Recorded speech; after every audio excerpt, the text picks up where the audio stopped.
Welcome back to Am I Catching a Falling Knife?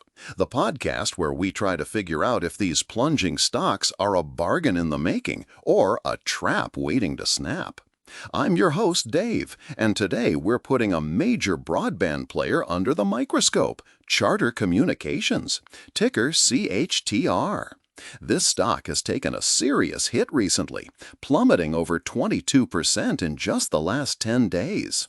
So, is CHTR a hidden gem being unfairly punished, or is there more pain to come? Let's dig in. Alright, so let's dive deeper into what's happening with Charter Communications, ticker CHTR. The stock has seen a pretty significant tumble, shedding a painful 22.49% of its value over just the last 10 days. When you see a drop like that, the first question on everyone's mind, including mine, is, am I catching a falling knife? So, what's the story here? Well, the most dominant market narrative driving this price action is the disappointing Q2 2025 earnings report. Specifically, it's all about the wider-than-expected losses in residential internet subscribers, which, as you can imagine, led to that significant share price plunge we just talked about. Let's get a clearer picture of who Charter Communications is.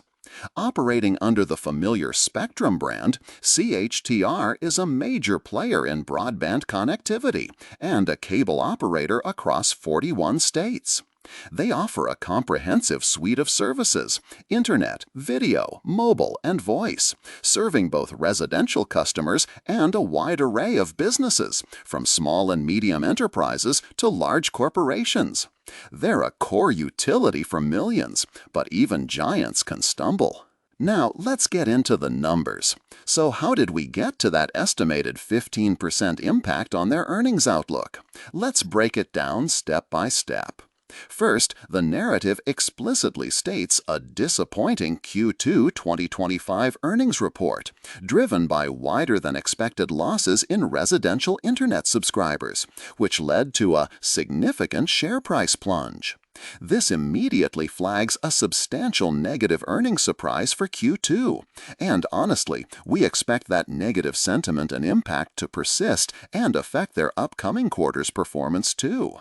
Second, while the specific revenue breakdown provided in their company profile showed 0% for residential services, which is frankly odd, Charter's business summary clearly highlights residential services, especially internet, as a core offering and a primary driver of their massive $54.02 billion in latest annual revenue.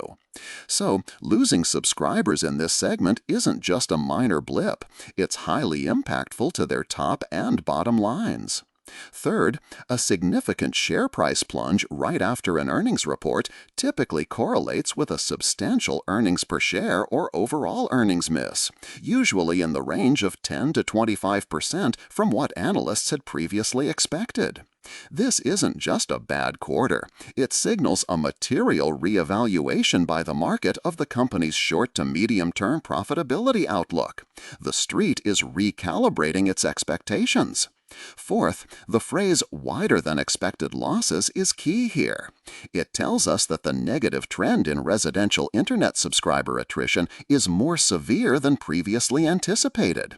And unfortunately, that implies this trend is likely to continue.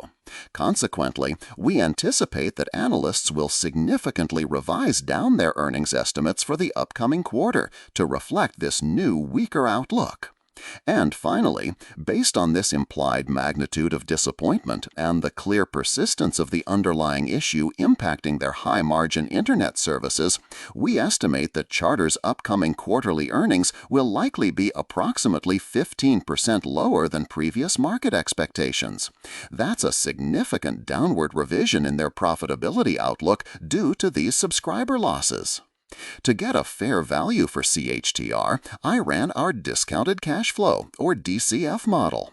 I used a few key assumptions: a 5-year earnings growth rate of 12.33%, a discount rate of 9.5%, which is our cost of capital, and a long-term terminal growth rate of 2.5%. Based on these inputs, our base case, before accounting for this specific narrative, gave us a fair value of about $809.85 per share.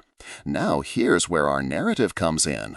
Applying that estimated 15% hit to their upcoming earnings due to those residential subscriber losses, our narrative-adjusted fair value drops significantly to $647.88. That's the potential impact of those subscriber losses on their intrinsic value. So, with the current price at around $309.75, even the narrative-adjusted value suggests considerable upside, but the market is clearly punishing CHTR for these subscriber losses. Given that, and looking at the severity of the drop, we've identified some potential custom buy levels if this knife keeps falling.